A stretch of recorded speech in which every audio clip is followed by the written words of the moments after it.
The air was thick with the scent of roses and anticipation as I stepped into the grand hall, my cane tapping softly against the polished wood floor. At 72, I'd learned to carry myself with a quiet grace. But today, my heart trembled under the weight of my son's wedding. Michael, my only child, was marrying Claire, a woman whose beauty was matched only by her sharp edges. I adjusted the lavender shawl draped over my shoulders, a gift from my late husband, and took a deep breath. This was a day for joy, not for the ghosts of the past to linger. The venue was a vision of elegant crystal chandeliers cast a warm glow over tables adorned with white lilies and gold-trimmed plates. Guests milled about, their laughter weaving through the soft hum of a string quartet. I smiled faintly, watching Michael across the room. At 35, he was the spitting image of his father, tall, with kind brown eyes and a smile that could light up the darkest corners of my heart. He was adjusting his tie, laughing with his groomsmen, oblivious to the storm brewing inside me.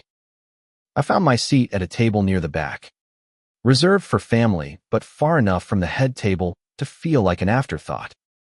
Claire had insisted on orchestrating every detail, and I hadn't questioned her choices. After all, I was just the mother of the groom, a relic in her meticulously planned world. As I settled into my chair, a young woman in a sleek navy dress approached Claire's sister. "Emily." "Mrs. Harper, you look lovely," Emily said, her voice polite but distant. "Claire asked me to check if you needed anything." "I'm fine, dear," I replied, forcing a smile. "Just happy to be here." Emily nodded and hurried off, her heels clicking against the floor. I clutched the small photo frame in my purse, a faded picture of Michael as a boy, his tiny hand in mine. It was my anchor, a reminder of the years I'd poured into raising him alone after David's death. Those years had been hard, but they'd forged a bond between us, one I thought unbreakable. Yet, as I watched Claire glide through the crowd in her ivory gown, her eyes barely meeting mine, I felt a pang of doubt. The ceremony had been flawless, the kind of picture-perfect moment you'd see in a magazine. Michael's vows had brought tears to my eyes, his voice steady and full of love. But Claire's smile, though radiant, felt curated, as if she were performing for the guests rather than speaking from her heart. I pushed the thought aside. Weddings were overwhelming, I told myself. She was nervous. That was all. As the reception began, I stayed on the fringes, content to watch Michael shine.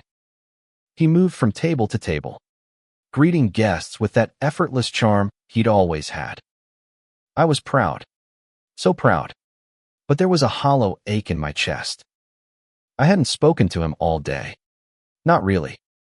Just a quick hug before the ceremony. His eyes distracted, already pulled toward Claire. Then it happened. I was sipping chamomile tea, trying to steady my nerves, when Claire approached, her gown rustling like whispers of silk.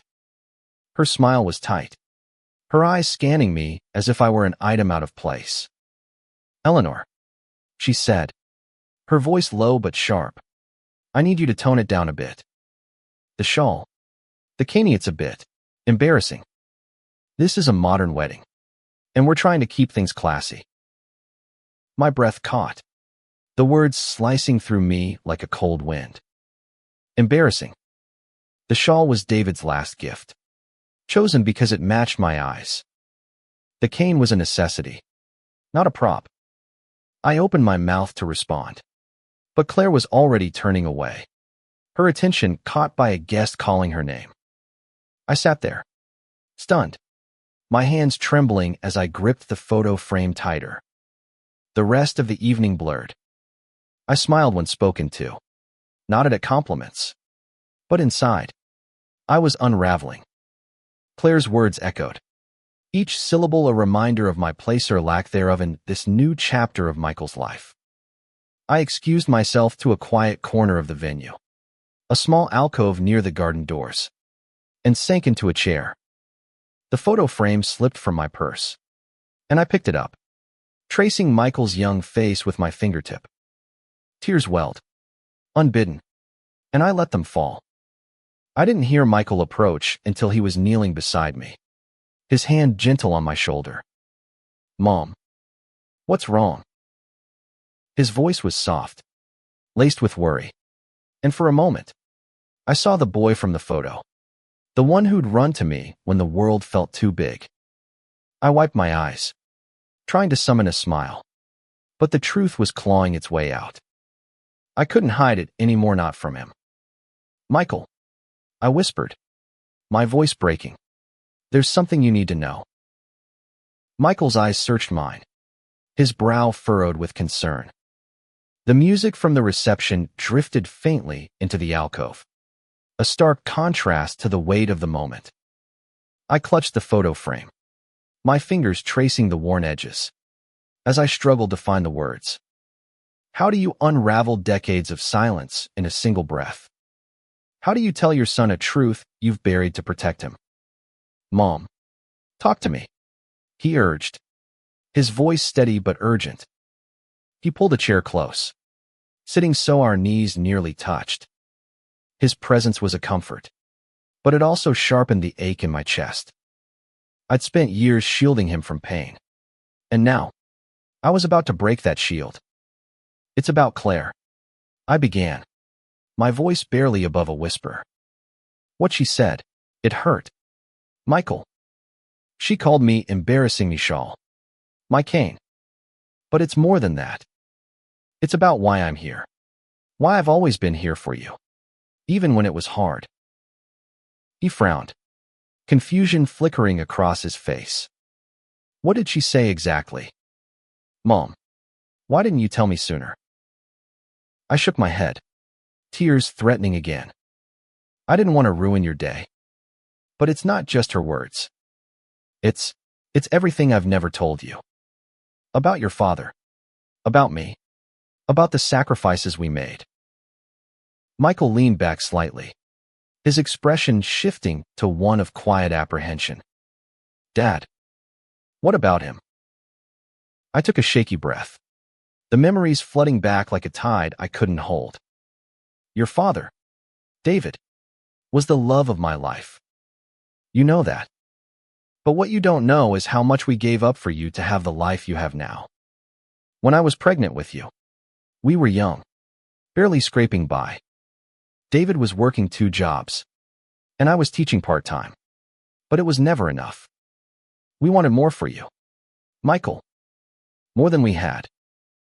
He nodded slowly, his eyes fixed on me. I could see him trying to piece together the fragments of a story he'd never heard in full. I continued, my voice steadier now, carried by the weight of truth. "When you were born, everything changed. David took a job overseas, a dangerous one, because it paid enough to give us a future. He was gone for months at a time, and I raised you alone in a tiny apartment, counting every penny. But he sent every dollar back to us. He wrote letters. Michael, so many letters, promising he'd come home for good one day. And then, he didn't." Michael's jaw tightened, a shadow passing over his face. He knew his father had died when he was 5, but I'd spared him the details, painting a rosy picture of a man taken too soon. Now, I couldn't hold back. "He was working on an oil rig," I said, my voice breaking. "There was an accident, a fire. He didn't make it out. I got the call in the middle of the night, and I sat there, holding you while you slept, wondering how I'd go on. But I did, because of you.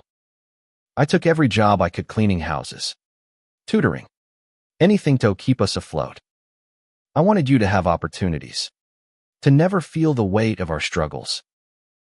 Michael's eyes glistened, and he reached for my hand. "Mom, I had no idea it was that hard. You always made it seem okay." "I had to," I said softly. "You were my reason to keep going." But there's more. When David died, he left behind a small insurance policy.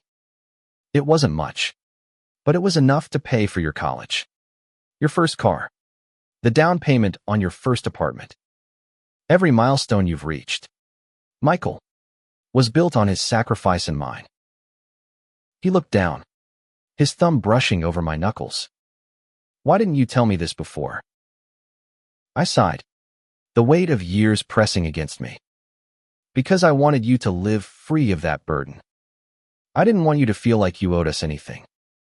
But tonight, when Claire called me embarrassing, it wasn't just about the shawl or the cane.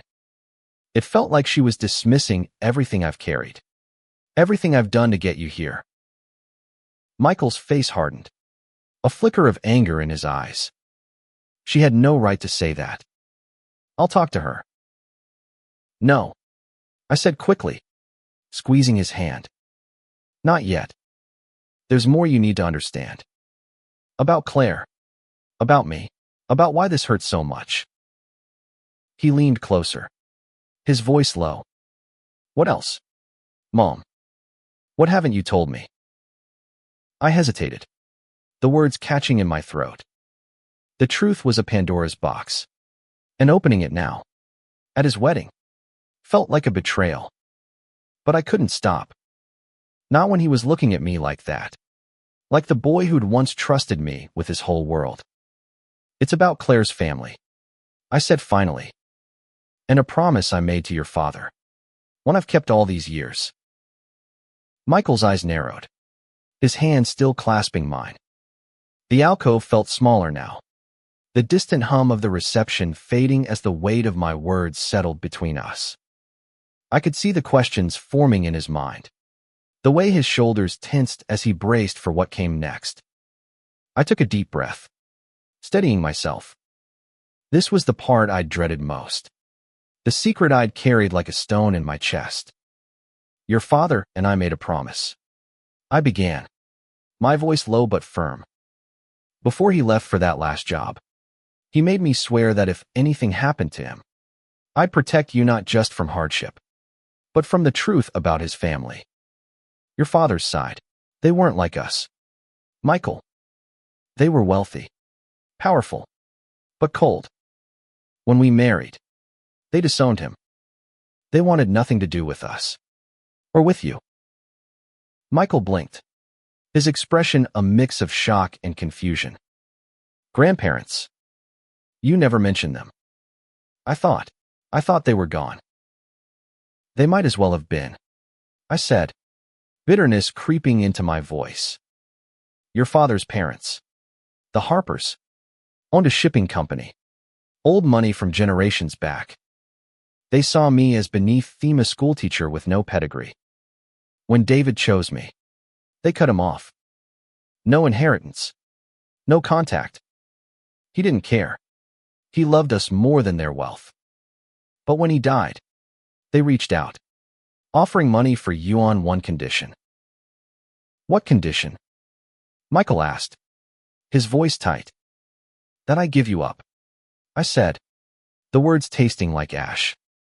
They wanted to raise you as a Harper, to mold you into their world, erase me and your father's memory. I refused. I told them I'd raise you on my own, no matter what it took. They called me selfish, said I was depriving you of a better life. But I knew they'd never love you like I did. So I made a promise to David to keep you safe from their influence, to give you a life built on love, not control. Michael leaned back, running a hand through his hair. I don't understand. What does this have to do with Claire? I swallowed hard, the photo frame heavy in my lap. Claire's family, they're connected to the Harpers. Her father, Richard, is your father's cousin. When I met Claire, I recognized the name immediately. I didn't say anything because I wanted you to be happy, and Claire seemed to love you. But tonight, when she called me embarrassing, it brought it all back: the judgment, the dismissal, the way they looked down on me for choosing love over their world. Michael's face paled, his eyes wide. You're saying Claire's family is my family, the ones who abandoned us. I nodded, my throat tight. I didn't know how to tell you. I thought maybe Claire was different, that she didn't carry their arrogance. But tonight, I saw it in her eyes, the same disdain I saw in your grandparents' letters all those years ago. I've kept this from you to protect you, but I can't anymore. You deserve to know who you're marrying into. He stood abruptly, pacing the small alcove, his hands clenched. Why didn't you tell me before the wedding? Mom, this changes everything. I wanted to, I said, my voice breaking. But you were so happy. Michael, I couldn't bear to take that from you. I thought I could handle it. Stay in the background. Let you build your life with her. But her words tonight, they cut deeper than I expected. He stopped pacing, turning to face me. His eyes were a storm of emotions, anger, betrayal, but also a fierce protectiveness. She had no right to hurt you. None of them do. I need to talk to her. Now. I reached for his arm, my grip weak but desperate. Michael, wait. This isn't just about Claire. It's about you knowing the truth. About understanding why I've fought so hard for you. I don't want you to confront her in anger. You need to decide what this means for you. For your future. He knelt again, his hand covering mine. Mom, you've carried this alone for too long. I'm not a kid anymore. I can handle it. But I need to know everything, every detail before I face her. I nodded, tears spilling down my cheeks. Then let me tell you the rest.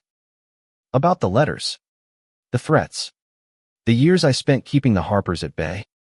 It's time you knew it all. Michael's eyes held mine, a silent plea for the rest of the story. The alcove was a cocoon, shielding us from the revelry beyond. But the truth I was about to share felt like it could unravel everything. I shifted the photo frame in my hands, its familiar weight grounding me as I dug into the past. After your father died, I began. The Harpers didn't just disappear. They sent letters, dozens of them. At first, they were polite, offering condolences, saying they wanted to help with you.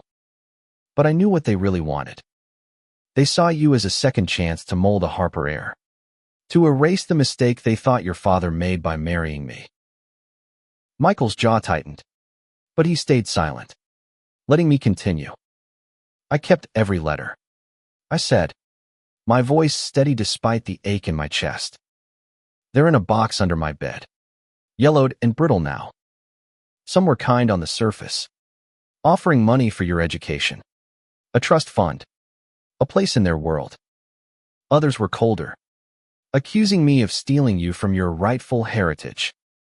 One letter got, Michael, I'll never forget it said I was unfit to raise you, that my stubbornness would ruin your future. They threatened to take me to court, to prove I couldn't provide for you. They tried to take me away. Michael's voice was low, laced with disbelief. I nodded, my eyes stinging. They hired a lawyer, sent papers. I was terrified. Michael, I was a single mother, working 3 jobs, barely keeping the lights on. But I fought back. I hired a lawyer of my own, used every cent from your father's insurance to pay for it. I stood in front of a judge and told him I'd rather die than let them take you. And I won. They backed off, but not before making it clear they'd never see me as anything but an obstacle. Michael leaned forward, his hands clasped tightly. Why didn't you ever tell me? I could have handled it. You were a child, I said softly. You were grieving your father, asking why he wasn't coming home. I couldn't add their cruelty to your pain. I wanted you to grow up feeling loved, not like a pawn in their game. So I buried it all, the letters, the threats, the fear. I told myself it was over. But it wasn't, he said, his voice heavy with realization. Claire's familiarity part of this. Yes, I admitted. When you introduced me to Claire, I recognized her last name immediately. Richard. Her father. Was your father's cousin. He was younger, less involved in the family's decisions back then. But he was there. I saw him once, at a meeting with the Harper's lawyer. He didn't say much, but his presence was enough to tell me he was on their side. When you told me you were in love with Claire, I prayed she was different, that she didn't carry their prejudice. But tonight, her words, they brought it all back. Michael's eyes darkened, a storm brewing behind them. She never told me any of this. Not about her family. Not about you. I thought she respected you. I reached for his hand, my fingers trembling. Maybe she does, in her way. But she doesn't know the full story. Michael. She doesn't know what I went through to keep you, to give you a life free of their control. And I don't know if she'd understand, even if she did. He stood, pacing again, his hands raking through his hair. This is too much. I married her, Mom. I vowed to spend my life with her. And now you're telling me her family tried to tear us apart. I'm not saying Claire is like them, I said quickly. But you need to know the truth before you build a life with her. You need to know who they are, what they're capable of. I've kept this from you too long, and I'm sorry. But tonight, when she called me embarrassing, it wasn't just an insult. It was a reminder of every battle I fought to protect you. Michael stopped, his back to me, his shoulders tense.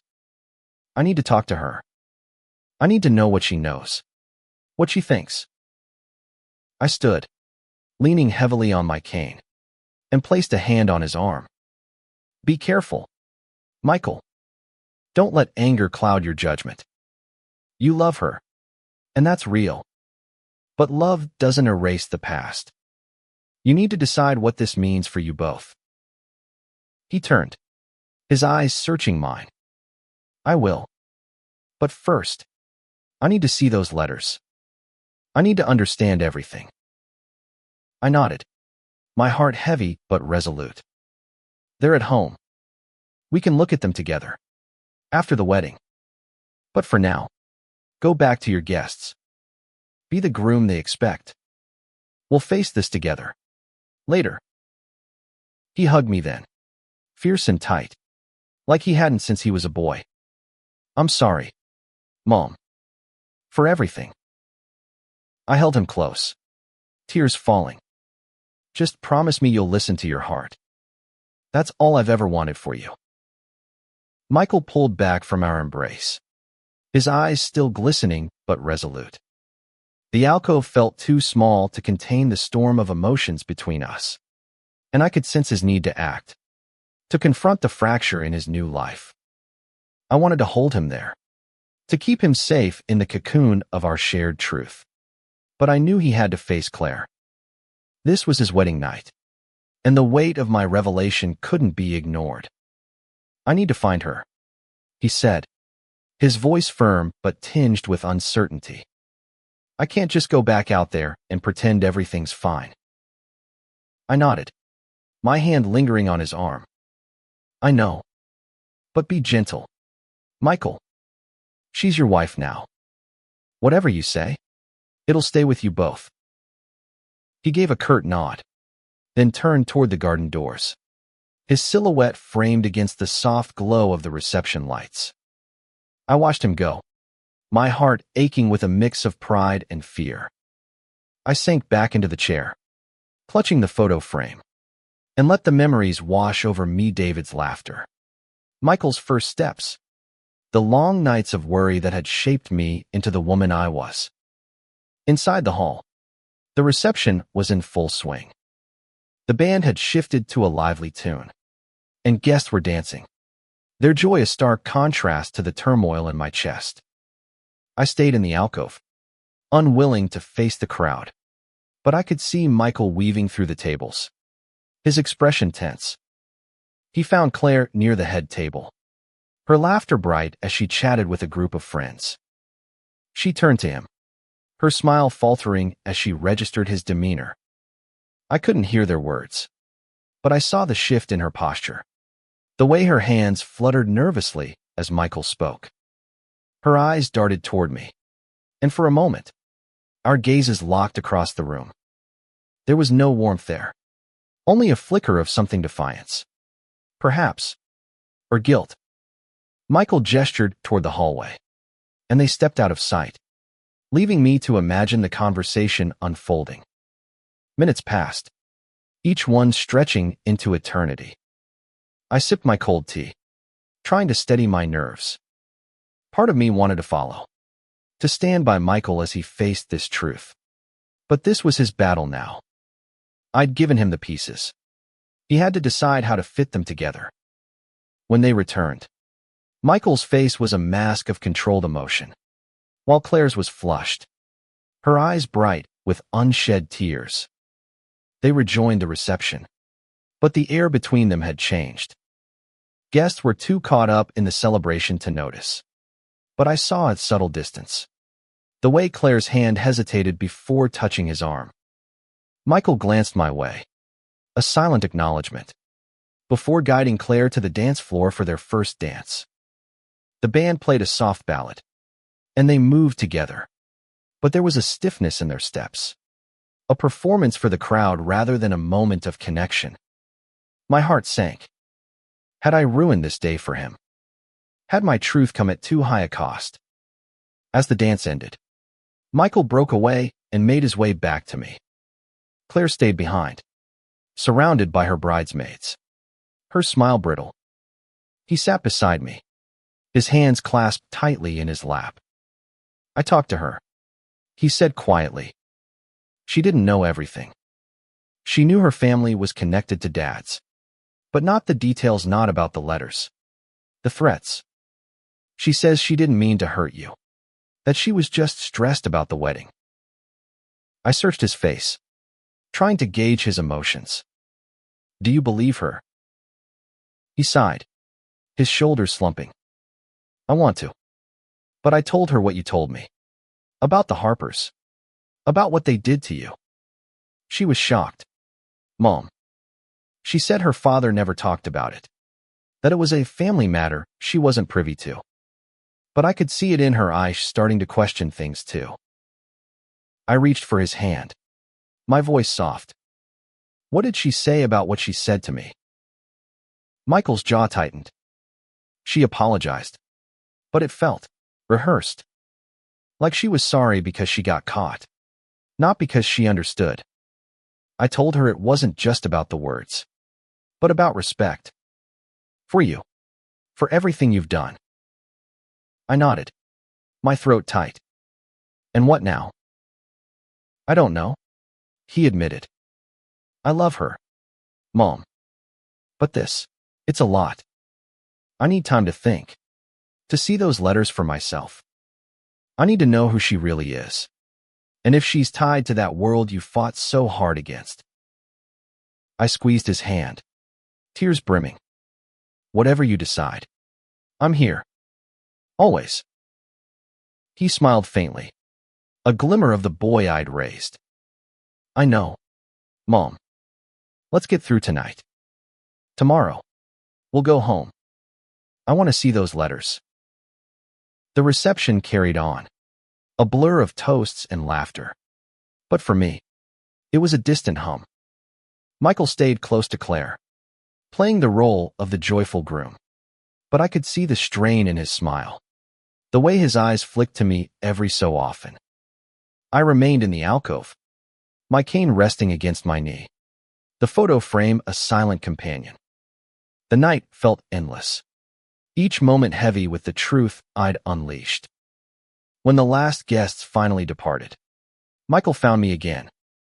Claire was saying goodbye to her parents, her laughter forced as she hugged them. Michael's face was drawn, his tie loosened, and he looked older than his 35 years. Let's go home, Mom, he said softly. I don't want to stay here any longer. I nodded, grateful for the escape. We drove in silence, the city lights blurring past my window.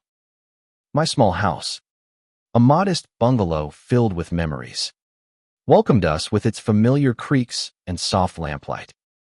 Michael helped me inside, his hand steady under my arm, and we settled in the living room. The box was still under my bed, where it had lived for decades, untouched but never forgotten. I retrieved it with trembling hands, the cardboard worn and faded. Michael sat on the couch, watching as I placed it on the coffee table. "This is it," I said, my voice barely above a whisper. "Everything they sent me." He opened the box, his movements careful, as if it might crumble under his touch. Inside were the letters, tied with a faded ribbon, alongside a few legal documents and a single photograph of David, young and smiling, his arm around me. Michael picked up the photo first, his thumb brushing over his father's face. "He looks so happy here," he said, his voice thick. "He was," I replied, sitting beside him. "That was taken the summer before you were born. We were so full of dreams." Michael untied the ribbon, pulling out the first letter. The paper was thin, the ink faded but legible. He read silently, his expression shifting from curiosity to anger as he absorbed the words. I didn't need to read them. I knew every line by heart, the formal tone, the veiled threats, the offers of money laced with condescension. "They really thought they could buy me," he said, his voice low. "They thought they could erase you." I nodded, my eyes on the floor. "They didn't understand love, Michael. Not the kind your father and I had. Not the kind I have for you. To them, it was about control, legacy. You were a prize, not a person." He moved through the letters, each one darkening his expression. One, in particular, made him pout. "Letter from your grandfather, accusing me of being a gold digger, claiming I'd trapped David into a life of poverty." Michael's hands shook as he set it down. "How did you do it, Mom?" he asked, his voice breaking. "How did you keep going, knowing they hated you this much?" I reached for the photo frame, holding it close. "Because of you.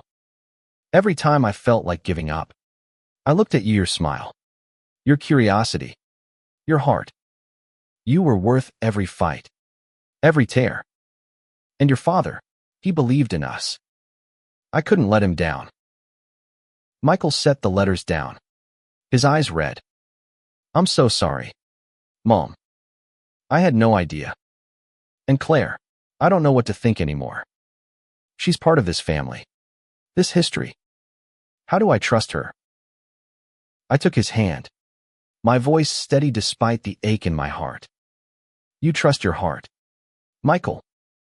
But you also trust your eyes. Watch her. Listen to her. See if she's the woman you fell in love with, or if she's carrying the same arrogance as her family. You don't have to decide tonight, but you do have to decide." He nodded, his jaw tight. "I want to talk to her again. Tomorrow. I need to know what she knew, what she believes. And I need to tell her about these letters. About you." I squeezed his hand, tears spilling over. "Whatever happens, you're not alone. You never have been." He hugged me then, his arms strong and warm. And for a moment, I felt the weight of decades lift. The truth was out, raw and painful, but it was ours now, shared between us. As we sat there, the box of letters opened before us. I knew this was only the beginning of a new chapter, one that would test Michael's heart and mine. The morning after the wedding dawned gray and heavy, the sky mirroring the weight in my chest. Michael had stayed the night, sleeping in his old room, the box of letters still open on the coffee table. I woke early, my body aching from the emotional toll of the night before, and made coffee, the familiar ritual grounding me. Michael joined me in the kitchen, his face drawn but determined. "I'm meeting Claire this afternoon," he said, stirring sugar into his cup. "She texted me. Wants to talk. I need to know where she stands." "Mom." I nodded, my hands wrapped around my mug for warmth. "Just be honest with her, Michael. And listen. Really listen. You'll know what's true." He gave a small smile, but it didn't reach his eyes. "I keep thinking about those letters. I can't believe you went through that alone. I wish I'd known." "You know now?" I said softly. "That's what matters. Whatever happens with Claire, you're stronger than you think. You've always been." He left after breakfast, promising to call later. I spent the day tidying the house, my cane tapping a steady rhythm as I moved. The photo frame sat on the mantel, Michael's young face smiling up at me, a reminder of why I'd fought so hard. But the uncertainty of what lay ahead gnawed at me. Would Claire understand? Would she see me differently? Or would her family's shadow loom too large? That evening, Michael returned, his expression unreadable. He sank onto the couch, rubbing his temples. I sat across from him, waiting, my heart pounding. "She didn't know?" he said finally. "Not everything. She knew her father and your family had a falling out, but not about the letters, not about the court threats. She says her dad never talked about it, just said the Harpers were complicated." I leaned forward, searching his face. "Did she believe you? About what I told you?" He nodded slowly. "She was upset, Mom. Really upset. She said she's sorry for what she said to you, that she was stressed and didn't mean it. But when I showed her one of the letters, it brought it with Mesh got quiet, like she was seeing her family for the first time." I swallowed hard, my voice soft. "And what did she say about you? About your future together?" Michael's eyes met mine, raw and vulnerable. "She loves me. She says she wants to make this work, that she's not her family. But I told her I need time. I need to know she respects you, not just because you're my mom, but because of who you are, what you've done." I told her about Dad, about the sacrifices you both made. She listened, but I don't know if she really gets it. I reached for his hand, my heart aching for him. "Love is hard, Michael. It's not just feelings, it's choices. Every day. If she's willing to choose you, to choose us, then maybe there's hope. But she has to prove it, not just with words." He nodded, his jaw tight. "I told her that. I said I want her to meet with you, to talk, really talk. Not at the wedding, not with all the noise. Just the two of you." She agreed, but she's nervous.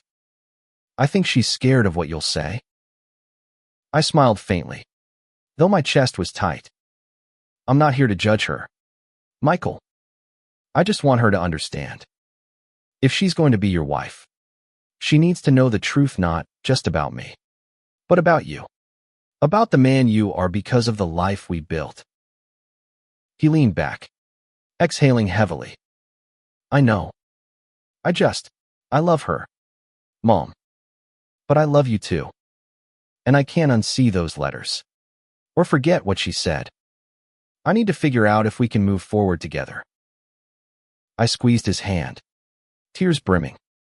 "You will. You're your father's son, strong, kind, and wise. Whatever you choose, I'll support you. But don't let anyone make you feel less than you are. Not Claire. Not her family. Not anyone." He hugged me then, his arms a lifeline, and I felt the strength of our bond, unbroken despite the years and the pain.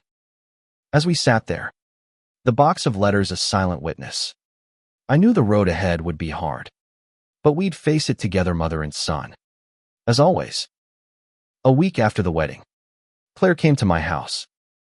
The air was crisp, autumn leaves scattering across the lawn as she stepped onto the porch. Her face pale but resolute. Michael had arranged the meeting, insisting it was the only way forward. I'd agreed, though my heart was heavy with doubt. Could she truly understand the weight of my past? Or would her family's legacy cast a shadow too deep to overcome? I opened the door, my cane steady in my hand, and greeted her with a nod. "Claire, come in." She hesitated, then stepped inside, her eyes scanning the small living room, the worn couch, the photo frame on the mantel, the box of letters still on the coffee table. She wore a simple sweater and jeans, a far cry from her wedding gown, but her posture was stiff, as if bracing for judgment. "Thank you for seeing me, Eleanor," she said, her voice soft but deliberate.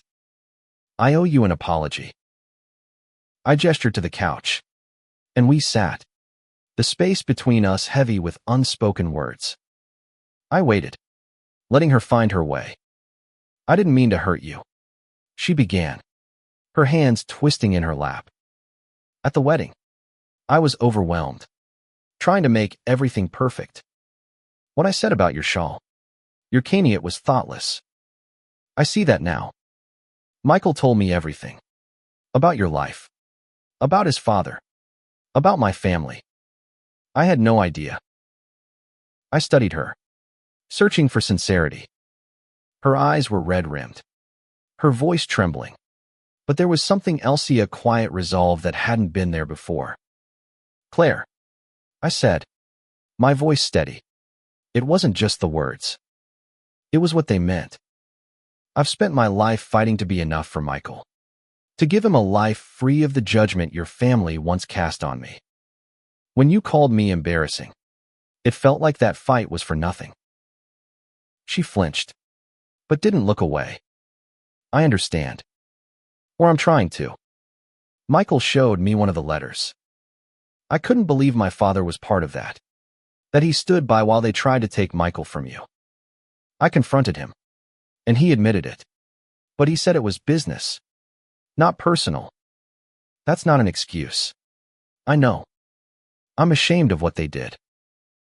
I nodded, my throat tight. "It's not about shame, Claire. It's about understanding. Michael is my world, and he's chosen you.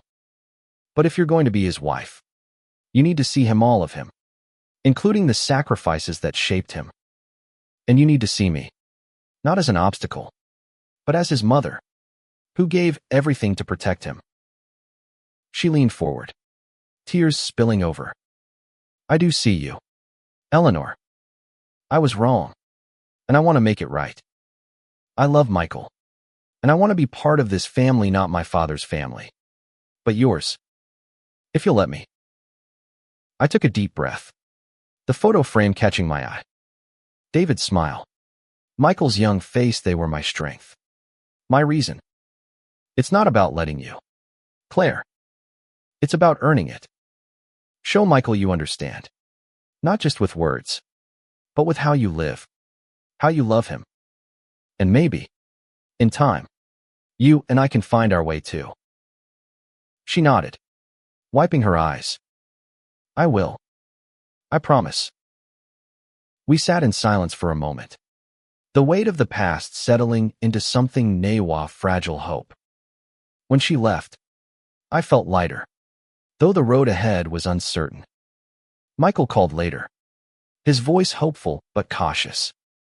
"How did it go, Mom?" "She's trying," I said. "That's a start. The rest is up to her and you." He laughed softly, a sound that warmed my heart. "Thanks, Mom, for everything." As I hung up, I looked at the photo frame, my fingers tracing Michael's smile. The truth had been painful, but it had brought us here to a place of honesty, of possibility. I'd fought for my son, and now he was fighting for his future. Whatever came next, we'd face it together, as we always had, with love as our foundation.